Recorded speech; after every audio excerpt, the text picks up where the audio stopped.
అంతటా ఎలీషా మరణకరమైన రోగము చేత పీడితుడై ఉండగా.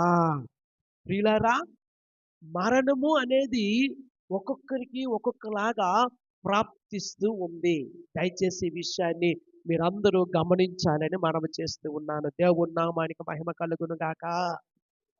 ప్రియులారా, తన యజమానుడు లేదా తన తండ్రి సమానుడైన ప్రవక్త అయిన ఏలియా మరణాన్ని రుచి చూడకుండా అగ్ని రథముల మీద దేవుని యొద్దకు కొనుపోబట్టం అనేది మనం చూస్తాం బైబిల్ గ్రంథంలో.